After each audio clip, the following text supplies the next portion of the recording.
Welcome to Beyond the Template. This week I'm sharing good news, unpacking our evolving relationship with AI, and how human insight and technology can actually work together to build creative communities. We will define why creative objectives matter, plus the story of Estée Lauder, a woman who turned belief, beauty, and relentless action into legacy. Let's dive into the good news of the week first. Links for the following news announcements can be found in my blog and on YouTube if you're curious to read more. Lego donated MRI scanner toys to children in hospitals, which have been found to have reduced their anxiety with MRI use. Indigenous communities are being given new technologies and training on vital early warning systems to help them prepare for emergencies. Hawaiian indigenous communities are educating tourists about history and heritage. And finally, a group of students has decided against using AI in their schoolwork because they don't want to undermine their college educations by taking shortcuts. I have thoughts on this last piece of good news. Don't judge me, but I was a very early adopter of AI, and yes, I know that right now it's terrible for the environment and water usage. It's why I invest in water solutions, rarely eat pork or beef, often eat vegetarian, take short showers, don't water my grass. I think about the earth constantly, to be honest.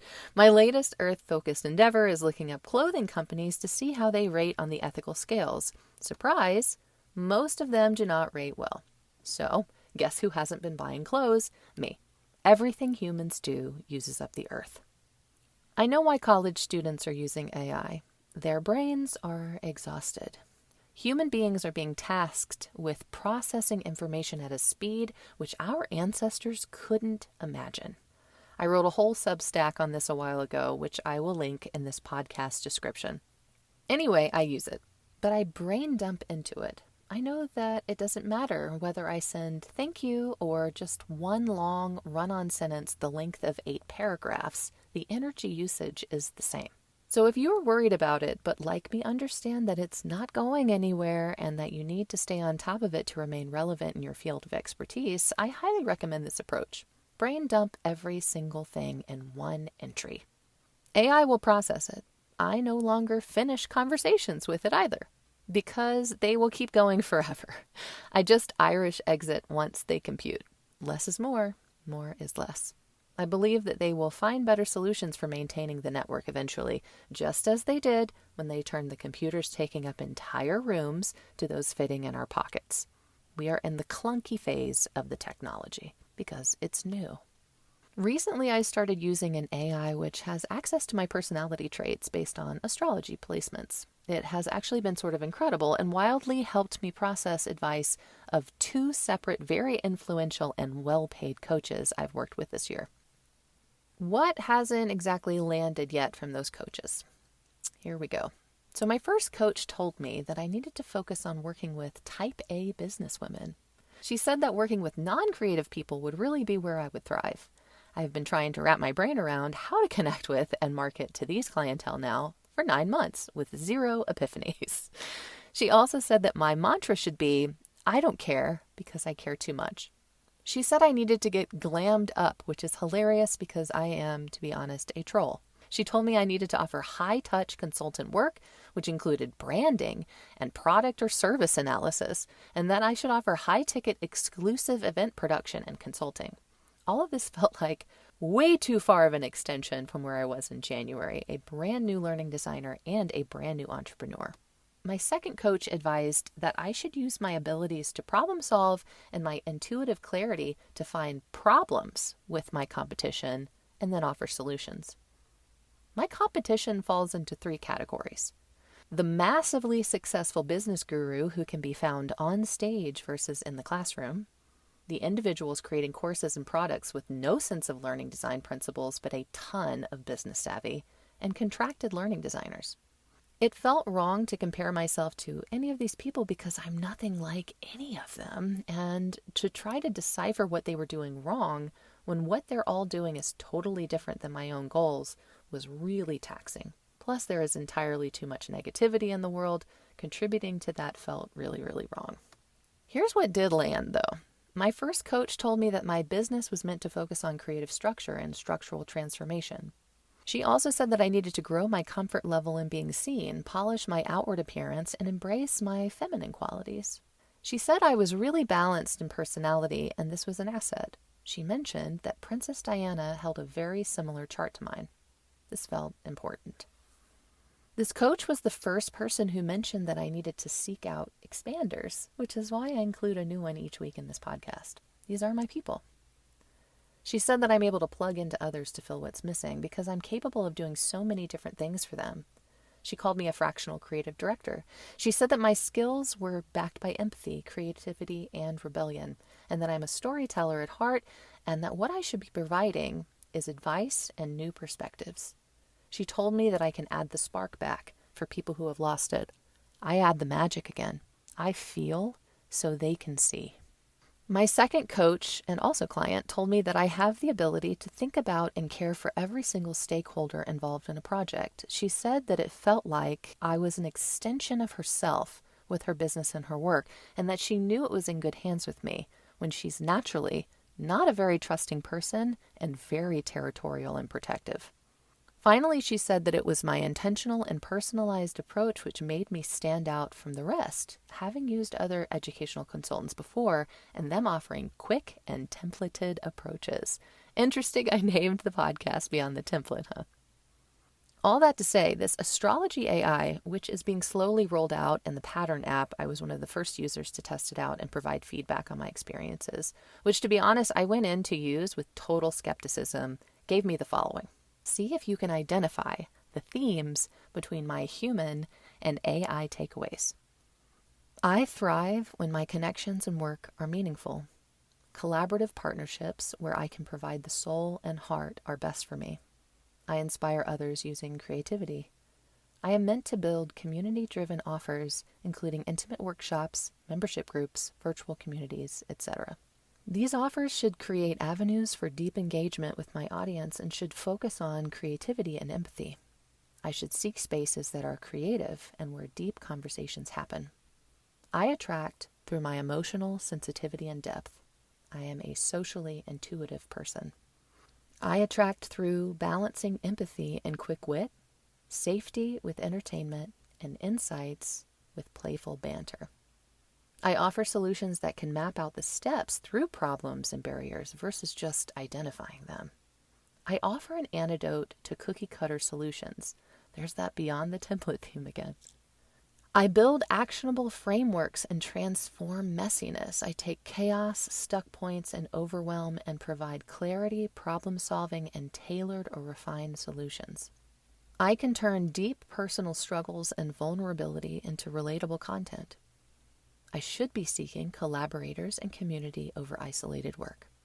I am meant to facilitate connections and learning experiences in person or face-to-face.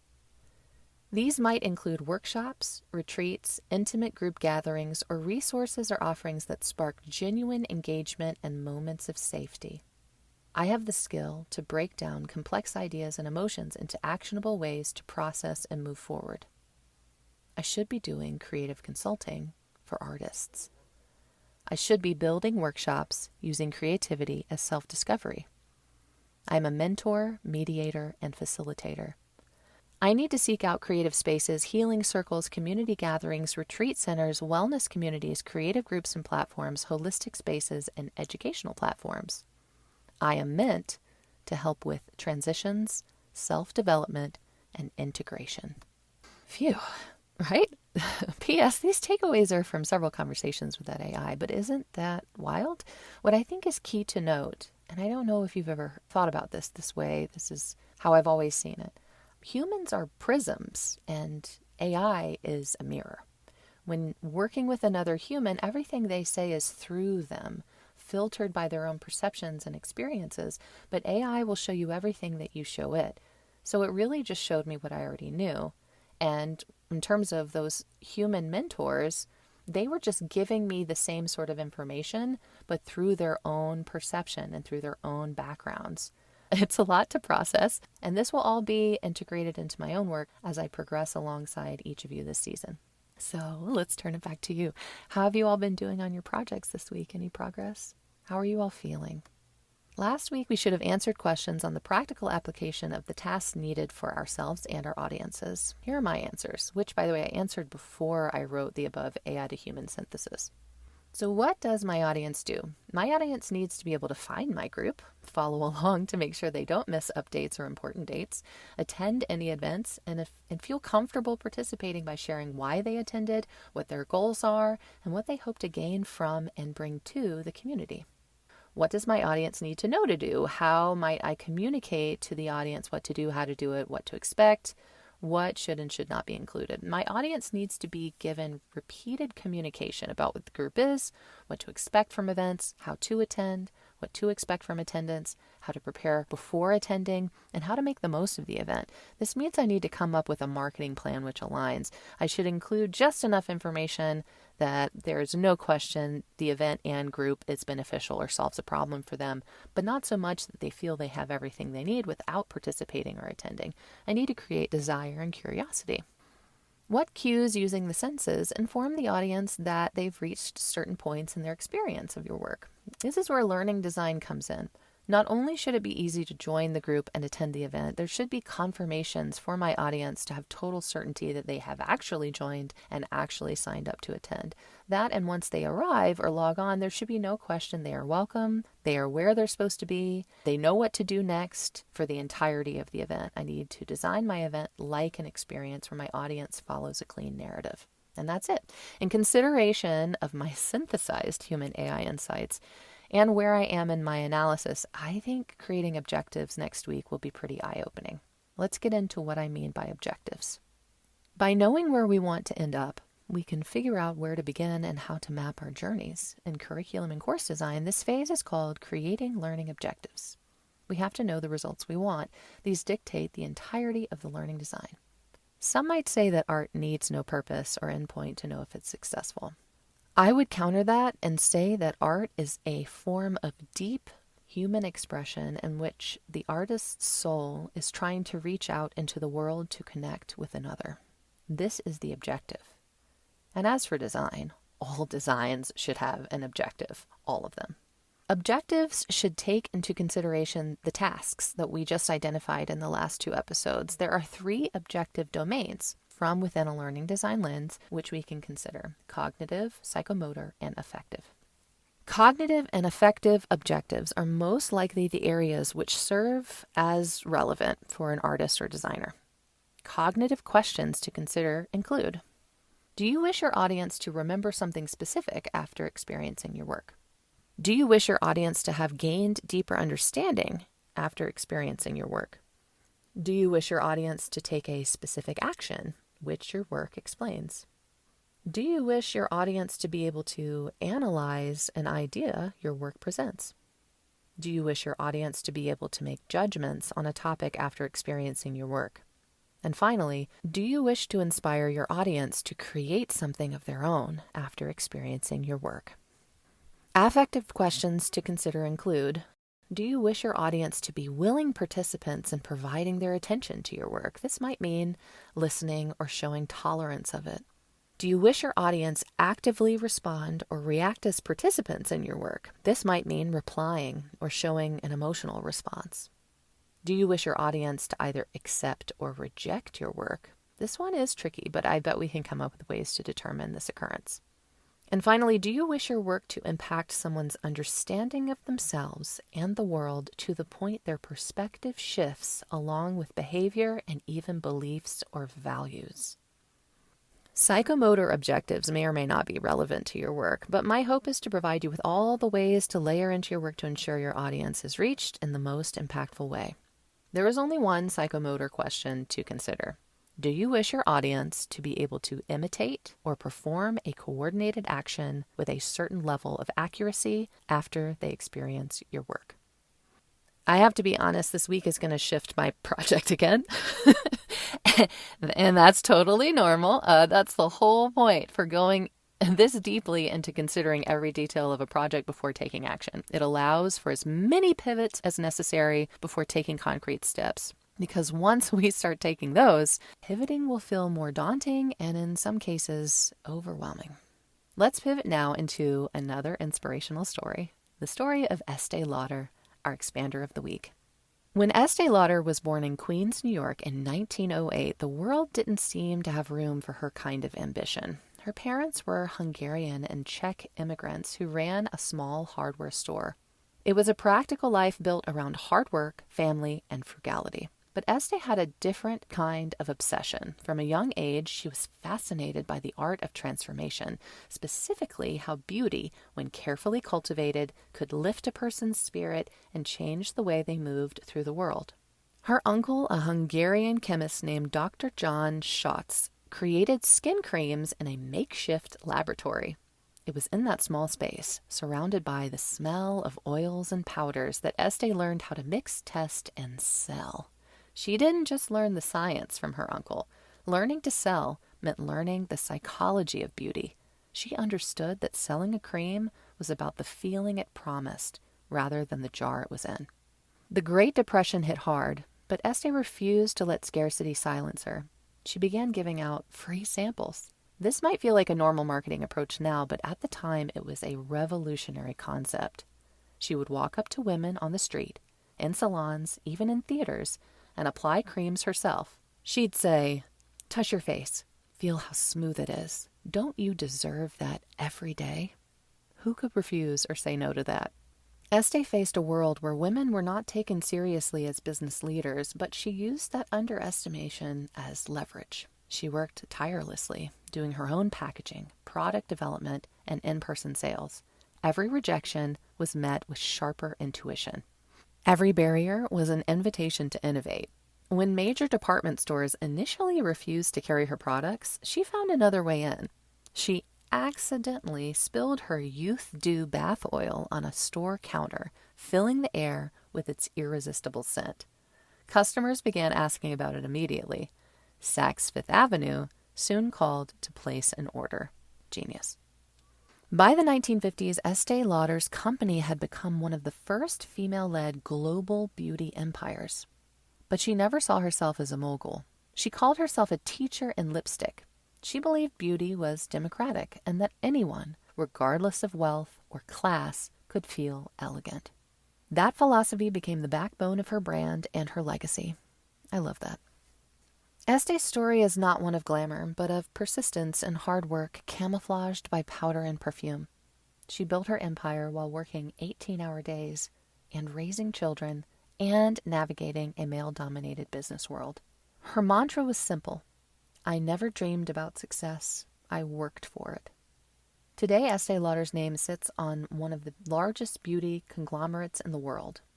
Her story reminds every creator that even in industries built on vanity and illusion, authenticity and persistence remain at their core. Let's keep moving on like Estée. It's time to grab your notebook and hear your new list of Honey You Better Do's. Please answer the previous questions within the objective framework for cognitive, affective, and psychomotor considerations before the reflection questions this week. You won't be able to otherwise. I think because this is such a pivotal step, next week will serve as a buffer period episode. I won't be giving any additional homework, so we all have time to work through everything. Also, just FYI, there will be no podcast on Halloween. This USA lady will be taking a break from Friday episodes for Halloween, Thanksgiving, Christmas, and New Year's weeks. Alrighty, reflection question number 1. What is your ultimate vision of impact for your work? Number 2, how might you ensure your audience has the opportunity to demonstrate their understanding and share their insights from your work? Number 3, how can you assess whether your audience has been impacted in the way you envision? Number 4, why create objectives at all? Are they even necessary for your particular project? Number 5, what stakeholders need to be informed of any and all objectives to assist in facilitating your work? Number 6, are there specific subsets within your work that need to be identified and provided individual objectives within the grand design? That was a mouthful. This is why I provide the transcript. I sincerely appreciate each of you. Here's to all of us continuing, even when it all feels like too much. Here's to deciding to keep trying to put ourselves out in the world so we can connect, collaborate, and create change. Here's to our community of makers and shakers. Thank you for listening to Beyond the Template. You're doing great. Keep it up. Keep it creative.